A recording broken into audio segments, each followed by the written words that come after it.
ஊப்பா சிறைவாசிகளுக்கு எப்போது விடுதலை என்கின்ற கருத்தரங்கத்தை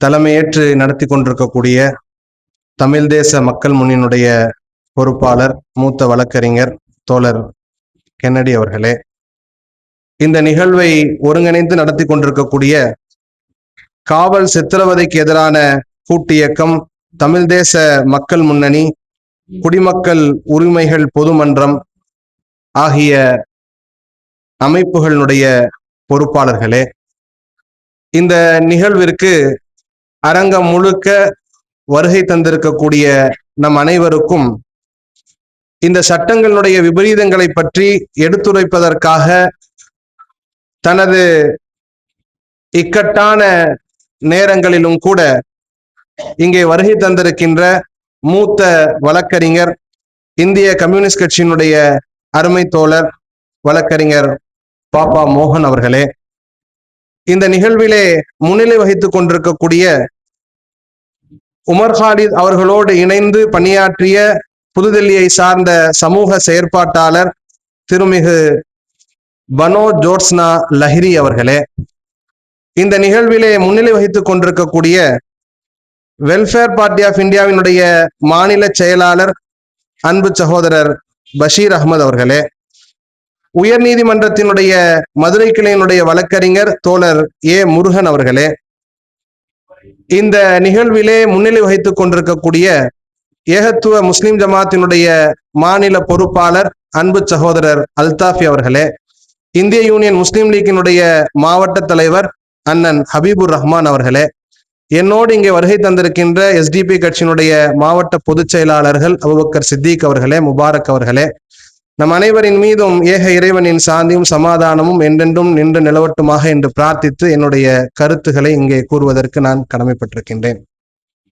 அன்பிற்கினிய சகோதரர்களே, இந்த அரங்கம் உருவாகுவதற்கு ஒரு அறச்சீற்றம் காரணமாக இருக்கிறது.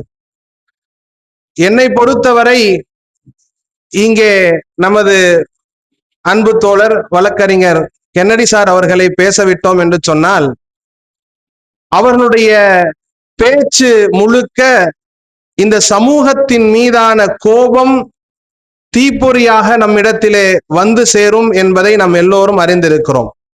காரணம் என்னவென்று சொன்னால், நாம் அனைவரும் ஒரே பார்வையோடு இந்த சமூகத்தை அணுகுவதில்லை என்பதை முதலில் நாம் தெரிந்து கொள்ள வேண்டும். மரணம் எப்படி இருக்கும் என்பதை தெரிந்து கொண்ட ஒருவன் அதற்கான தயாரிப்பை எப்படி செய்வானோ, அதே போன்று இந்தியா எதை நோக்கி நகருகிறது என்பதை தெரிந்து கொண்ட ஒருவரால் இந்த மண்ணில் நிம்மதியாக இருக்க முடியாது என்பதற்கு மிகச்சிறந்த உதாரணங்கள் தான் இந்த நிகழ்விலே கலந்திருக்கக்கூடிய தலைவர் பெருமக்கள். ஏன் இதை நான் இப்படி குறிப்பிடுகிறேன் என்று சொன்னால், அன்பிற்கினிய சகோதரர்களே, சகோதரிகளே, இந்தியாவினுடைய இறையாண்மையை குளிதோண்டி புதைப்பதற்கான எல்லா காரியங்களிலும் ஏறத்தாழ 80% தாண்டி இன்று வெற்றிக்கனியை பறிக்கக்கூடிய இடத்தில் பாசிச அரசும் பாசிச சித்தாந்தங்களும் அத்தோடு இருக்கக்கூடிய அமைப்புகளும் இன்று நெருங்கிவிட்ட சூழ்நிலையில் இந்தியா, இந்த நாடு எப்படி இந்த சமூகத்தில் இருக்கக்கூடிய மக்களை, இந்த நாட்டை உண்மையாக பாதுகாக்கக்கூடியவர்களை எப்படி அணுக போகிறது என்கின்ற ஒரு சிந்தனையை நாம் பார்த்தோம் என்று சொன்னால், அது ஒரு மிகப்பெரிய அபாயமாக நமக்கு தெரிகிறதை அன்பிற்கினிய சகோதரர்களே, சகோதரிகளே, நாம் புரிந்து கொள்ள முடிகிறது. அதற்காகத்தான் இந்த அரங்கம் ஏற்பாடு செய்யப்பட்டிருக்கிறது. இன்றைக்கு எத்தனையோ பிரச்சனைகள் இருக்கும் பொழுது, அந்த பிரச்சனைகளை எல்லாம் பேசுவதற்கு எத்தனையோ அமைப்புகள் தயாராக இருக்கும் பொழுது, இந்த சமூகத்தினுடைய களத்தில் இரவு பகலாக நின்றவர்கள், உறக்கத்தை இழந்தவர்கள், தன்னுடைய சந்தோஷத்தை இழந்தவர்கள், குடும்பத்தை விட்டு பிரிந்து சென்றவர்கள், பிறந்த குழந்தையை பார்க்க வராதவர்கள், பிறந்த குழந்தையினுடைய திருமணத்திற்கு தாமதமாக சென்றவர்கள் என்று இந்த சமூகத்திற்காக அர்ப்பணித்தவர்கள் தான் இன்று இந்த பேனரிலே கீழே சிறைவாசத்திலே இருக்கக்கூடிய பலரை நாம் பார்க்க முடிகின்றது. அப்படி என்று சொன்னால், இந்த சட்டத்தின் வாயிலாக அநீதியாக சிறைக்குள்ளாகப்பட்டவர்களுக்காக பேசக்கூடிய ஒரு அரங்கம் நமக்கு கிடைத்திருக்கிறது என்று சொன்னால், இது உண்மையாகவே நாம் இந்த அரங்கத்தை உருவாக்கியவர்களுக்கு நாம் நன்றி சொல்ல வேண்டும் என்பதை இந்த நேரத்திலே நான் சொல்லுவதற்கு கடமைப்பட்டிருக்கின்றேன். There is no one to speak about this matter. இந்த விஷயத்தை பற்றி பேசுவதற்கு யாரும் தயாராக இல்லை. ஆனால் களத்தில் நம்மோடு நின்றவர்கள், நமக்காக பேசியவர்கள், சமூகத்திற்காக தங்களை அர்ப்பணித்துக் கொண்டவர்கள் இன்று சிறையில் இருக்கிறார்கள். அவர்களுக்காக நாம் குரல் கொடுக்கவில்லை என்று சொன்னால் நம்மை விட அநீதி இழைக்கக்கூடியவர்கள் யாராக இருக்க முடியும் என்பதை நாம் சிந்தித்து பார்க்க வேண்டும். அன்பிற்கினிய சகோதரர்களே, இதை போன்ற கருப்பு சட்டங்கள், அல்லது இன்னொரு வார்த்தையிலே சொல்ல வேண்டும் என்று சொன்னால் இதை ஆழ்தூக்கி சட்டங்கள் என்று சொல்லுகிறார்கள். இந்த கருப்பு சட்டங்கள், ஆழ்தூக்கி சட்டங்கள் எல்லாம் இந்தியாவில் இருக்கக்கூடிய சுதந்திரத்திற்கு பின்னால் இருக்கக்கூடிய நமக்கு புதிதல்ல. நாம் பொடாவை பார்த்திருக்கிறோம், தடாவை பார்த்திருக்கிறோம், தீவிரவாதத்தை தடுக்கிறோம் என்று சொல்லி இத்தகைய கருப்பு சட்டங்களை கொண்டு வந்தவர்கள் அரசியல் காரணங்களுக்காக மாறி மாறி, நான் பெயர் சொல்ல விரும்பவில்லை, மாறி மாறி இந்த சட்டங்களை வலுவடைய செய்து இன்று நீதிக்காக, இந்த சமூகத்தினுடைய அரசியல் கட்டமைப்பிற்காக யாரெல்லாம் போராடுகிறார்களோ அவர்களை எந்த விதமான கேள்வி கணக்கும் இல்லாமல் சிறையில் அடைப்பதற்கான மிக வலிமையான கட்டமைப்பை அவர்கள் உருவாக்கி இருக்கிறார்கள். இந்த அன்லாஃபுல் ஆக்டிவிட்டிஸ் பிரிவென்ஷன் ஆக்ட் என்று சொல்லக்கூடிய இந்த UAPA சட்டம் இருக்கிறதே, இது 1967 உருவாக்கப்பட்டதாக இருந்தாலும் கூட 1963 இது ஆரம்பமாகுவதற்கான முயற்சிகளை மேற்கொள்ளப்பட்டது. ஆனால் 1963 67 வரை அது உருவாக்கப்படவில்லை என்று சொன்னால் அதற்கு மிக முக்கியமான காரணமாக இருந்தது இந்த சட்டம் இந்தியாவினுடைய உயிராக இருக்கக்கூடிய அரசியலமைப்பு சட்டத்தினுடைய மிக மிக முக்கியமான சட்டங்களுக்கு எதிராக இந்த சட்டங்கள் உருவாக்கப்பட்டிருக்கிறது என்பதன் காரணமாகத்தான் 63 67 வரை இது உருவாக்கப்படாமல் இது தள்ளிக்கொண்டே போய்கொண்டிருந்தது. இந்தியாவினுடைய அரசியலமைப்பு சட்டத்தில் எதையெல்லாம் நாம் மாற்ற முடியாது என்று வைத்திருக்கிறோமோ, பிரியாம்பிள் என்று வைத்திருக்கிறோமோ, ஃபண்டமெண்டல் ரைட்ஸ் என்று வைத்திருக்கிறோமோ, அடிப்படை சுதந்திரம் என்று வைத்திருக்கிறோமோ, அதை அத்தனையும் இந்த சட்டத்தின் மூலியமாக கேள்வி கேட்கலாம் என்கின்ற ஒரு அமைப்பை இந்த சட்டத்தில் உருவாக்கி இருக்கிறார்கள். நாம் எல்லாம் பெருமையோடு இந்தியாவினுடைய அரசியலமைப்பு சட்டத்தில் எதை நாம் மக்களிடத்திலே பகிர்ந்து கொள்வோம் என்று சொன்னால் ஃபண்டமெண்டல் ரைட்ஸ் என்று சொல்லக்கூடிய அடிப்படை சுதந்திரங்கள், ரைட் டு ஸ்பீச் என்று சொல்லக்கூடிய பேசுவதற்கான உரிமை, இன்று அன்லாஃபுல் ஆக்டிவிட்டிஸ் பிரிவென்ஷன் ஆக்ட் என்று சொல்லக்கூடிய இந்த UAPA சட்டத்தின் மூலியமாக தன்னுடைய சுதந்திரமான கருத்தை ஒருவன் சொல்லுவதற்கான தடை நீடிக்கப்படுகிறது. இங்கே அடிப்படை கட்டமைப்பு தகர்க்கப்படுகிறது. சேர்த்து தன்னுடைய உணர்வுகளை வெளிப்படுத்துவதற்கான சுதந்திரம் இங்கே பறிக்கப்படுகிறது. தன்னுடைய நியாயமான சுதந்திரத்தை, நியாயமான உணர்வை வெளிப்படுத்துவதற்கான வாய்ப்புகள் இந்த சட்டத்தின் மூலியமாக மறுக்கப்படுகிறது. என்னுடைய சிந்தனைக்கு, அரசமைப்புக்கு உட்பட்டு நான் ஒரு அமைப்பை உருவாக்குகிறேன் என்று சொன்னால் அது இந்திய அரசியலமைப்பு சட்டம் எனக்கு கொடுத்திருக்கக்கூடிய உரிமை. இந்தியாவினுடைய வளர்ச்சிக்கு, இந்தியாவினுடைய இளைஞர்களுடைய வளர்ச்சிக்கு, இந்தியாவினுடைய மக்களுடைய வளர்ச்சிக்கு ஒரு அமைப்பை உருவாக்குவது என்னுடைய உரிமை. அப்படி உருவாக்கக்கூடிய ஆர்கனைசேஷன்களை, அமைப்புகளை தடை செய்வதற்கு இந்த சட்டத்தை அவர்கள் இன்று பயன்படுத்திக் கொண்டிருக்கிறார்கள். இந்த ஆர்கனைசேஷன் மட்டுமல்ல, இன்று அமைப்புகள் மட்டுமல்ல, இந்த சட்டம் இன்று எந்த அளவு உபயோகிக்கப்படுகிறது என்று சொன்னால் அமைப்பு இயக்கங்களுக்கு எதிராக இந்த சட்டங்களை கொண்டு வந்தவர்கள் இன்று இந்த சட்டத்தின் வழியாக ஒரு தனிநபரின் மீதும் இந்த சட்டத்தை உபயோகப்படுத்த முடியும் என்கின்ற அடிப்படையில் இந்த சட்டத்தை இன்று வலுவடைய செய்திருக்கிறார்கள். எத்தனை அமெண்ட்மெண்ட்டுகள்! 1967 வந்த இந்த சட்டம் 2004 திருத்தப்படுகிறது என்று சொன்னால் வலுவூட்டப்படுகிறது. மீண்டும் 2008 வலுவூட்டப்படுகிறது, 12 வலுவூட்டப்படுகிறது, மீண்டும் வலுவூட்டப்படுகிறது. தடாவும் பொடாவும் வேண்டாம், அதுவெல்லாம் இந்தியாவினுடைய அரசியலமைப்பு சட்டத்திற்கு எதிரானது, சுதந்திரமாக இந்த மண்ணிலே பேசக்கூடியவர்களுக்கு எதிரானது என்று சொல்லக்கூடிய அரசியல் கட்சியினுடைய தலைவர்கள் அவர்கள் ஆட்சிக்கு வந்ததற்கு பின்னால் அந்த தடாவிலும் பொடாவிலும் என்ன உட்கூறுகள் இருந்ததோ, எதையெல்லாம் நாம் மாற்ற வேண்டும் என்று சமூக செயற்பாட்டாளர்கள் போராடினார்களோ அந்த சட்டங்களை எல்லாம் பின்வாசல் வழியாக அமெண்ட்மெண்ட் என்ற அடிப்படையிலே UAPA இணைத்திருக்கிறார்கள்.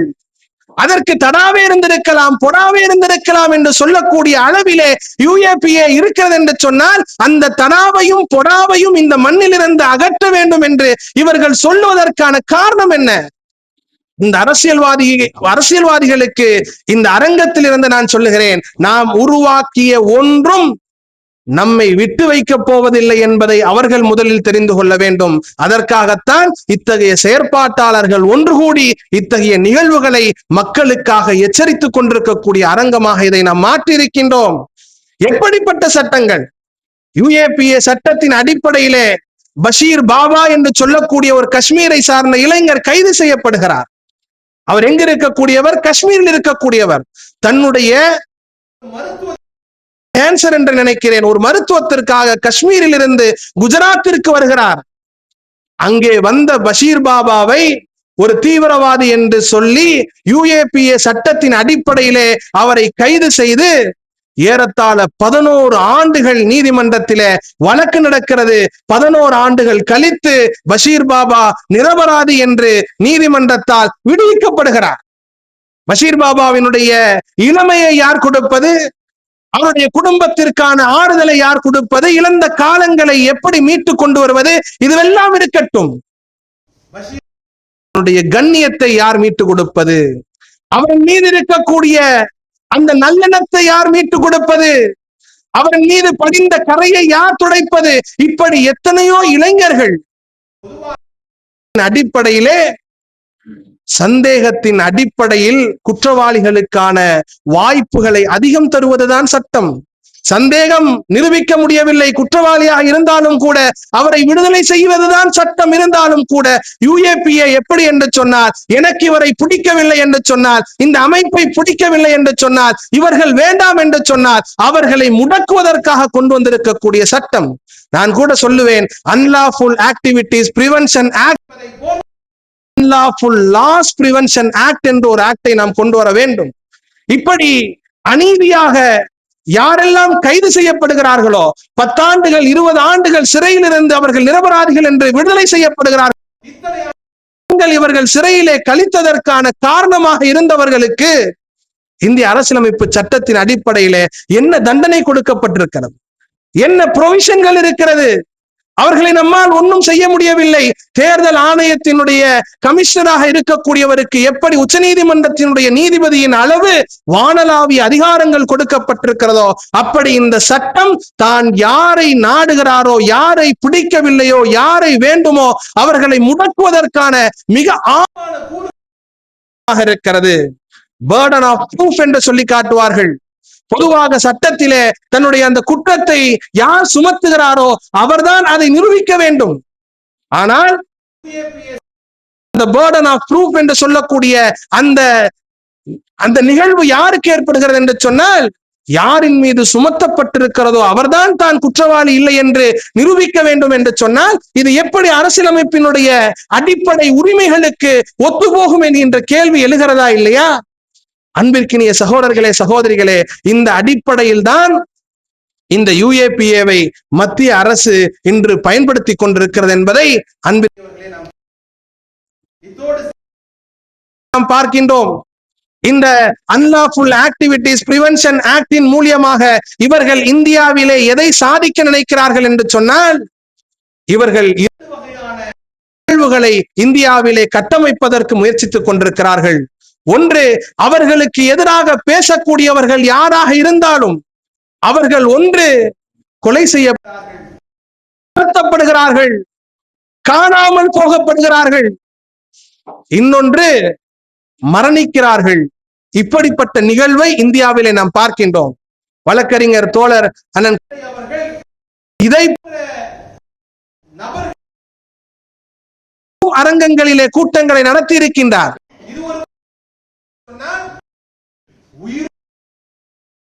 வித்தவுட் எ புல்லட் என்று சொல்லுவார்கள். ஒரு தோட்டா இல்லாமலே அவரை நடைப்பணமாக மாற்றுவதற்கான ஒரு கருப்பு சட்டம் தான் இந்த UAPA என்பதை நாம் தெரிந்து கொள்ள வேண்டும். தேவையில்லை, இதயத்தை பார்த்து சுட தேவையில்லை. அவனை பேசாமல் ஆக்க வேண்டும் என்று சொன்னால், அவனுடைய சிந்தனையை முழங்கடிக்க வேண்டும் என்று சொன்னால், அவனுடைய உணர்வுகளை அடக்க வேண்டும் என்று சொன்னால், அவனை கொலை செய்யாமலே அவனை இந்த சட்டத்தின் அடிப்படையில் நாம் அடைத்து விடுகிறோம் என்று சொன்னால், அன்பிற்கினிய சகோதரர்களே சகோதரிகளே, அவன் செத்தால் எதற்கு சமமோ அதை அந்த பாசிச அரசு பெற்றுக்கொள்வதற்கான ஒரு வழிவகைதான் இந்த சட்டம் என்பதை நாம் தெரிந்து கொள்ள முடிகிறது.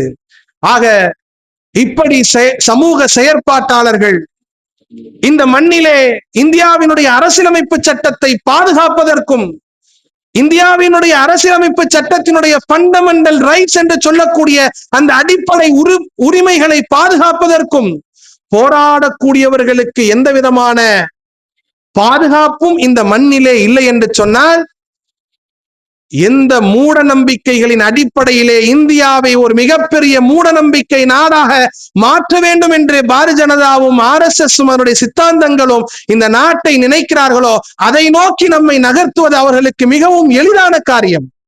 அப்படி என்று சொன்னால், இந்த நாட்டை பாதுகாக்க வேண்டிய கடமையில் நாம் எல்லோரும் ஒன்றிணைய வேண்டும் என்று சொன்னால், இந்த சமூக செயற்பாட்டிலே யாரெல்லாம் தங்களை அர்ப்பணித்துக் கொள்கிறார்களோ, அரசியலமைப்பு சட்டத்துக்கு உட்பட்டு நடக்கிறார்களோ, அப்படிப்பட்டவர்கள் கைது செய்யப்படும் பொழுது, அப்படிப்பட்டவர்கள் பாதிக்கப்படும் பொழுது அவர்களுக்காக குரல் எழுப்புவது என்பது நமது ஜனநாயக கடமை மட்டுமல்ல, மனிதனாக ஒரு மனித தன்மையின் அடிப்படையிலே நமது கடமை என்ற அடிப்படையில் இனி எவரும் இந்த சட்டத்தின் அடிப்படையிலே சிறைகளுக்கு செல்லக்கூடாது.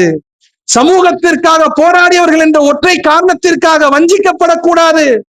5 ஆண்டுகள் 10 ஆண்டுகள் உங்களுக்கு தெரியும், வழக்கறிஞர் பாப்பா மோகன் அவர்களுடைய உரையை கேட்பதற்குத்தான் நானும் இங்கே வந்திருக்கிறேன்.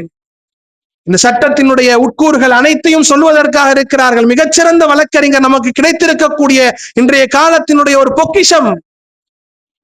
90 நாட்களில் இருந்து 180 நாட்களாக இன்று அந்த நாட்களை நீடித்திருக்கிறார்கள்.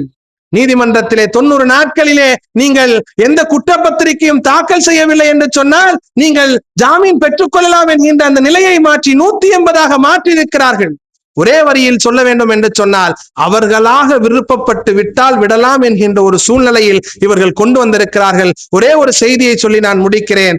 இந்த சங்கப்பரிவார அரசிற்கு நான் சொல்லுகிறேன், நீங்கள் உண்மையான போராளிகளை, அரசியலமைப்பு சட்டத்திற்கு உட்பட்டு போராடக்கூடியவர்களை, இந்த நாட்டினுடைய அரசியலமைப்பு சட்டத்தை தூக்கி பிடிக்க வேண்டும் என்று போராடக்கூடிய போராளிகளை நீங்கள் கைது செய்து எந்த சிறையில் வைத்தாலும் அவர்கள் ஒருபோதும் சாவர்கர்களாக மாறப்போவதில்லை.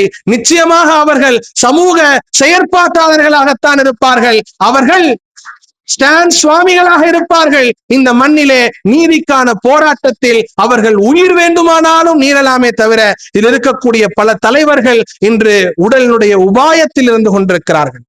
ஸ்டான் சுவாமி நம்மை விட்டு பிரிந்து விட்டார். அந்த கட்டத்தை எட்டுவதற்கான பல தலைவர்கள் இருக்கிறார்கள். ஸ்ட்ரோக்கிலே இருக்கிறார்கள், நீரிழிவு நோயிலே இருக்கிறார்கள்.